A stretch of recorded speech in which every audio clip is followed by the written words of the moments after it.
Baik, materi selanjutnya ini Mbak Idwam. eh Banyak kan yang mengatakan kita rasis karena sering mengatakan, walaupun saya sendiri enggak, saya kira saya ingat saya tidak pernah mengatakan imigran Yaman, Mbak. Tapi kalimat imigran ini yang sering dilontarkan oleh pendukung Kiai Imad dikatakan oleh sebagian orang sebagai kalimat-kalimat yang rasis. Rasiskah kita dengan mengatakan para habaib adalah imigran dari Yaman?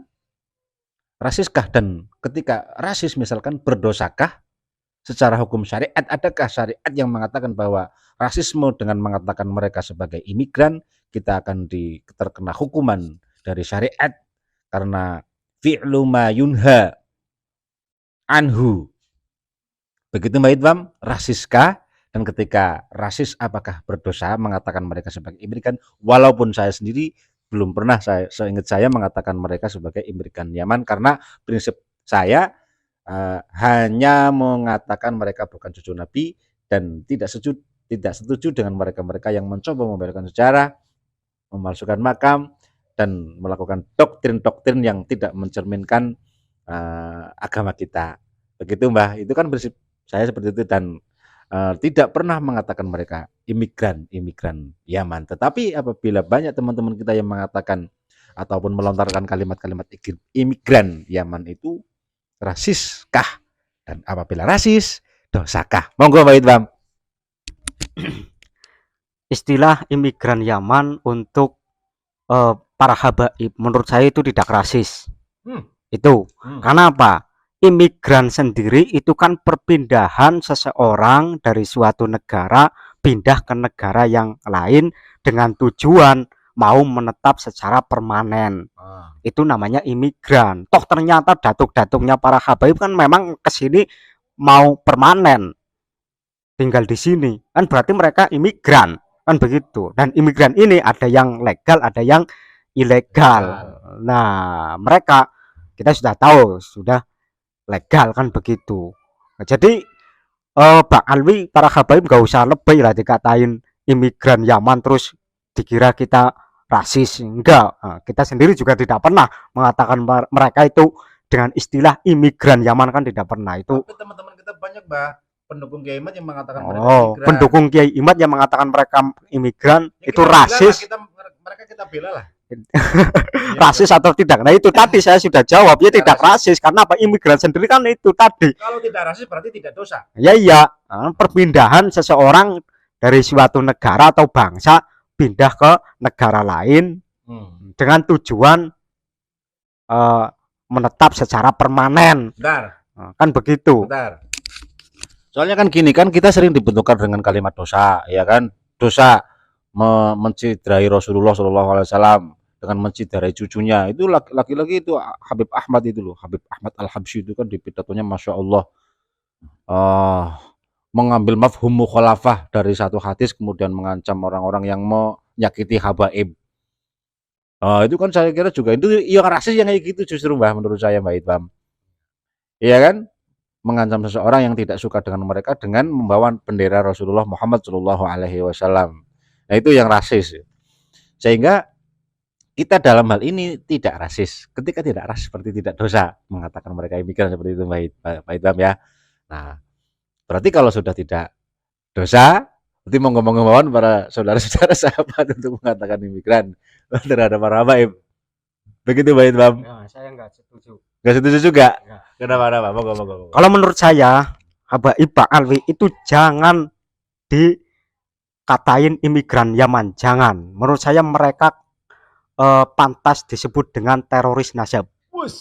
Itu. Ya. Jangan mengatakan mereka itu imigran Yaman. Mereka malah lebih pantas disebut dengan teroris nasab. Karena apa? Ada dua alasan. Pertama, ketika nasab mereka digugat, mereka kan hanya bisa menteror. Teror dengan mati suul khotimah, teror dengan tidak kualat, teror dengan tidak mendapatkan syafaatnya Rasulullah Shallallahu Alaihi Wasallam. Macam-macam. Bisanya cuma neror saja. Ya. Kiai Imad pakai kitab, harusnya mereka juga pakai kitab melawannya. Dokter Sugeng pakai ilmu tes DNA, mereka juga pakai. Mereka harusnya pakai ilmu DNA, kan begitu. Kalau Bang Alwi kan nggak bisa begitu. Bang Alwi itu lawan debatnya pakai kitab, dia sukanya teror. Lawan debatnya pakai ilmu DNA, dia juga neror. Jadi mereka memang pantas disebut teroris nasab karena sukanya meneror, tidak bisa menjawab secara ilmiah. Satu. Yang kedua, kenapa teroris nasab? Yang kedua, kita tahu kiai-kiai Jawa itu rata-rata kan keturunannya Wali Songo, dan kita tahu Wali Songo itu jalurnya ada yang Al Hasani, ada yang Al Husain. Otomatis dia itu, mereka itu para kiai-kiai Jawa itu zuriyah.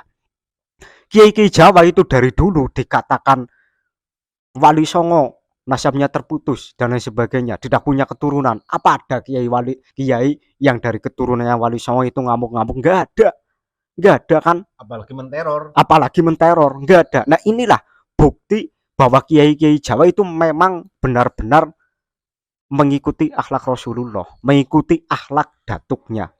Bagi keturunan zuriyah yang asli, pasti mereka lebih mementingkan apa? Lebih mementingkan nasab mereka ini diakui atau tidak di hadapan Rasulullah, bukan di hadapan masyarakat. Masyarakat tidak penting. Itu kiai.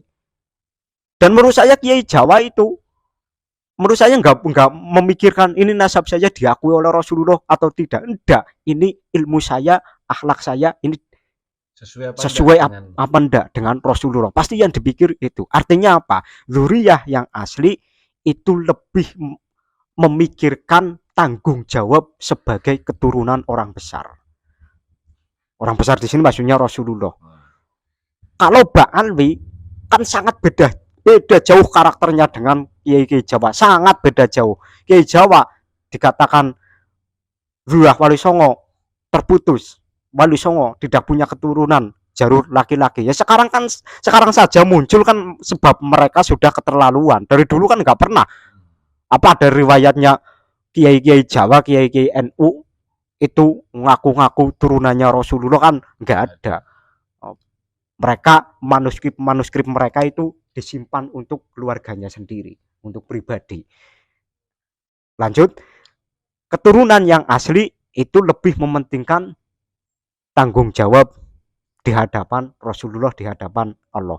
Kalau keturunan palsu kan enggak, mereka lebih mementingkan agar dipercayai oleh masyarakat.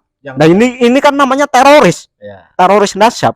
Makanya jangan panggil mereka itu imigran Yaman. Kenapa? Mereka lebih pantas disebut teroris nasab. Begitu. Ya karena itu. Orang kok nasabnya kok digugat. Orang kok nasabnya digugat, mereka itu membela mati-matian, tapi dengan cara apa? Dengan cara teror, dengan cara doktrin dan lain sebagainya. Itu bukti bahwa mereka itu lebih mementingkan nasab mereka harus diakui oleh masyarakat, bukan harus diakui oleh datuk mereka yang mereka klaim. Kan begitu. Ketika mereka sangat ingin diakui bahwa mereka itu adalah cucu Rasulullah, berarti ada tujuan lain. Pasti mereka itu punya tujuan, ada keuntungan di situ. Mereka ketika oleh masyarakat dianggap sebagai cucu Rasulullah, mereka punya keuntungan lain di situ. Makanya mereka bela mati-matian. Itu sebenarnya mereka itu sedang mempertahankan keuntungan di situ.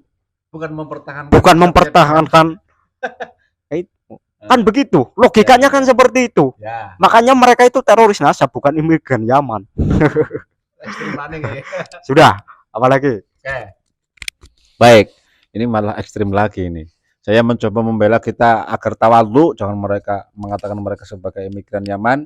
Saya mencoba agar ya kita, ya sudahlah, yang penting kita mengakui mereka bukan cucu Rasulullah dan kita bisa hidup berdampingan. Saya kira mau seperti itu, Mbah. Ternyata malah panjangan lebih ekstrim lagi. Jangan katakan sebagai imigran Yaman, tapi sebagai teroris nasab. Ya Jos, saya ikut saja.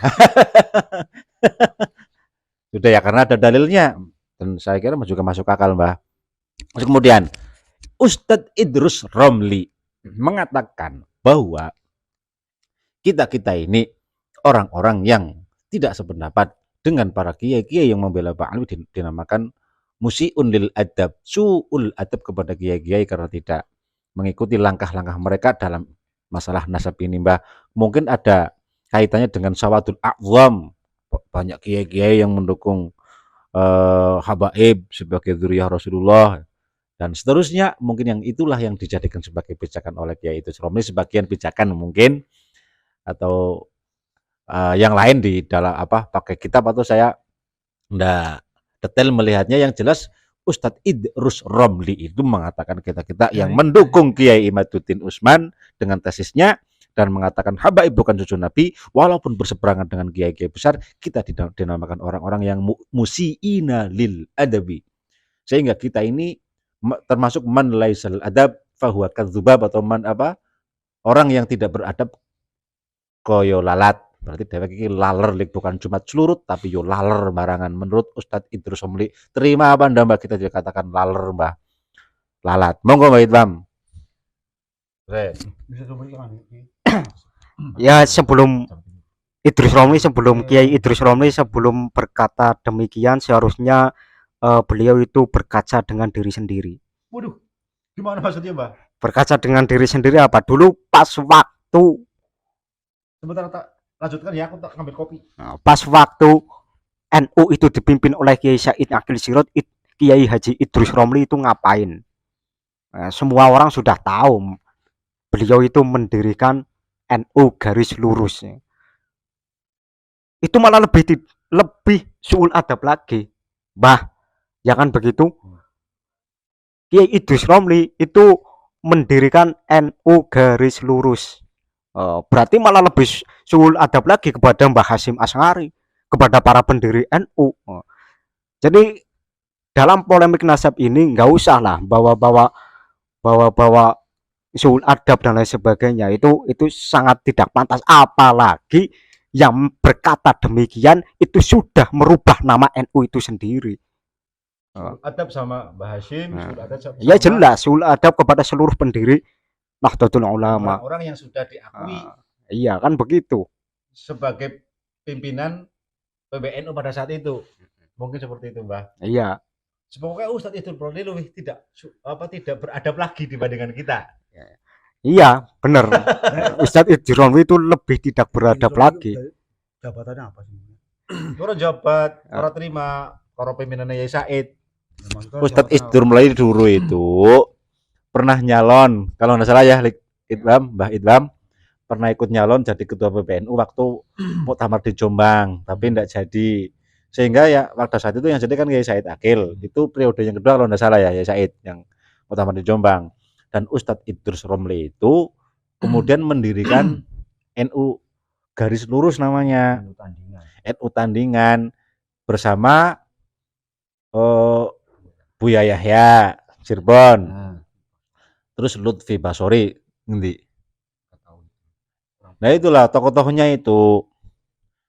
Nah itu berarti kan tadi klaimnya Mbah Idham, kalau Ustadz Idrus Romli mengatakan kita yang mendukung tesisnya Kiai Imad adalah orang-orang yang tidak beradab, berarti Ustadz Idrus Romli sendiri lebih tidak beradab, karena yang dilawan adalah kiai-kiai besar pada saat itu.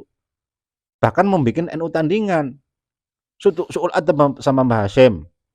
Ya, karena sudah ada PBNU yang yang sudah disepakati bareng-bareng dan dipimpin oleh Yai Said. Suul adab kepada Gus Mus, suul adab kepada Kiai Miftahul Akhyar pada saat itu juga sudah menjadi, kalau Islam belum? Ya, belum ya. Yang jelas itu Pak Ahwa itu Kiai Sepuh juga sudah mendukung semua. Lirboyo, Ploso, semua kan sudah mendukung kepemimpinan Yai Said Akil Sirot. Ustadz Idrus Romli angeleh dengan berbagai alasannya kemudian membuat NU Tandingan. Nah itulah yang dikatakan Mbah Idham bahwa Ustadz Idrus Romli ini kalau mengatakan kami yang mendukung tesisnya Kiai Imad tidak beradab, Ustadz Idrus Romli lah yang tidak beradab lebih dahulu. Berarti kita ini mengikuti beliau. Gitu Mbak Idham. Nah ini masalah yang saya kira harus disampaikan juga, karena dalam hal ini apa ya? Saya sering mengatakan ayat itu loh, saya sering mengutip ayat walaupun banyak yang enggak setuju ya, bahwa apa qulil haq walau kana murran, itu kan hadis ya. Ini mungkin saatnya sekarang. Pahit karena orang-orang yang berani berbicara mengatakan bahwa hamba bukan dzurriyyah Rasulullah Muhammad Shallallahu alaihi wasallam, sering berbenturan dengan teman, kadang berbenturan dengan kiai yang lain. Ya pahitlah rasanya lah.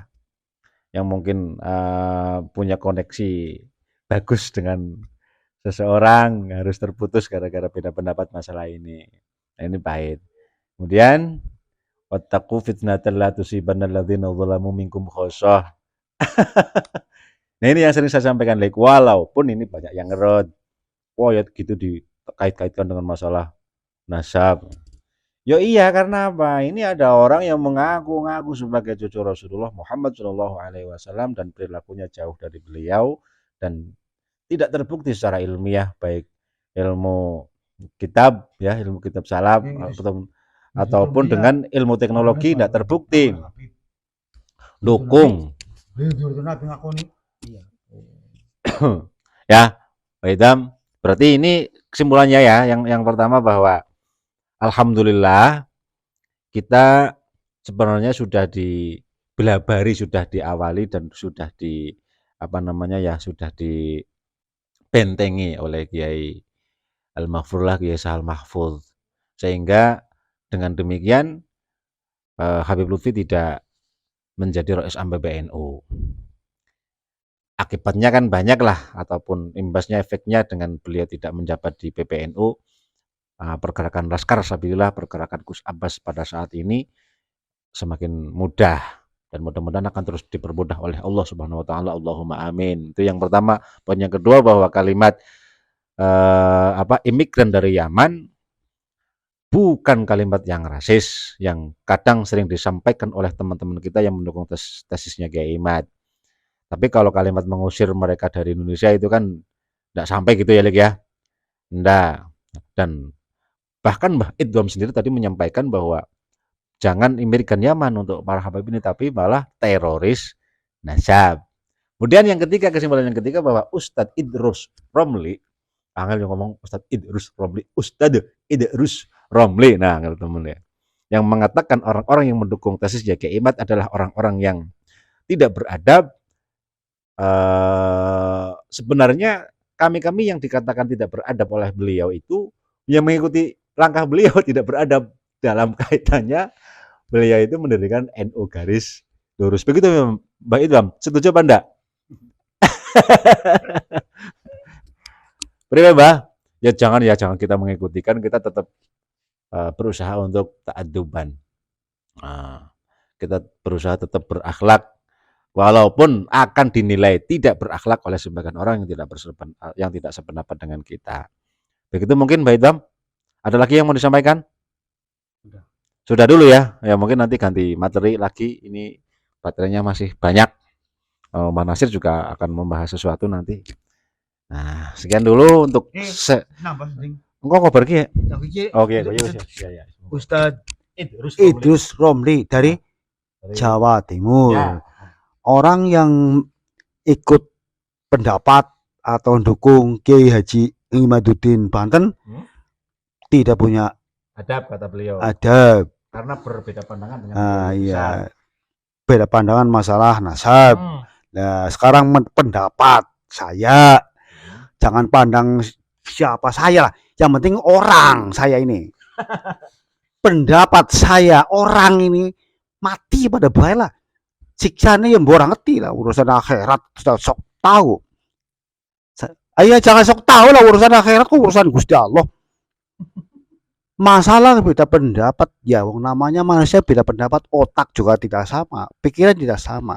Tapi kalau mengatakan tidak beradab yang mendukung Kiai Haji Imaduddin, saya minta dengan horor kepada Ustadz Romli Idrus, coba dibaca kitab nasab yang banyak, diperbandingkan, dimusyawarahkan, jangan pendapat sendiri saja. Kadang menurutnya betul, menurut sendiri kan, kita itu kadang-kadang menurut sendiri betul kalau dimusyawarahkan kurang pas. Kadang menurut sendiri wah sudah betul sekali ini. Nah, ini yang menjadikan kadang-kadang mendukungnya habaib Duriatun Nabi ini kurang atau kurang memahami cara sendiri aja. Ya cuma itu dulu. Oke, baik, ini jelas disampaikan tegas juga nih sama Pak Nasir. Kowe Ustaz Idrus Romli kon akeh mutulangahe maning, Mbah. Gitu. Padahal iki kaya ora mutulangah. Ya. Ya ini baik teman-teman, mudah-mudahan ini banyak manfaatnya dan akan terus membawa keberkahan dan termasuk dihitung oleh Allah Subhanahu wa taala sebagai amal-amal jariah ajruhu ila yaumil qiyamah, karena kita mencoba untuk membela nasabnya Kanjeng Nabi Muhammad Shallallahu alaihi wasallam, dan kita mudah-mudahan mendapatkan rezeki bisa ditemui oleh beliau fid dunya wal akhirah. Allahumma amin walau fil manam. Dan itu semua yang akan menuntun kita semakin mencintai beliau, mencintai zuriyah beliau, dan semakin membawa kita mampu melaksanakan perintah-perintah Allah dan menjauhi larangannya, dan semakin bisa dekat dengan Allah Subhanahu wa taala, sehingga apapun yang kita lakukan akan diiringi dengan ridha Allah wa ridha Rasulillah sallallahu alaihi wasallam. Allahumma amin. Akhirul kalam. Allahumma arinal haqqa haqqan warzuqna ittiba'ah wa arinal batila batilan warzuqna ijtinabah. Allahumma ja'alna mimman yastami'una al-qawla fayattabi'una ahsana. Ihdinas siratal mustaqim. Sallallahu ala sayyidina Muhammad. Alhamdulillahirabbil alamin. Assalamualaikum warahmatullahi wabarakatuh.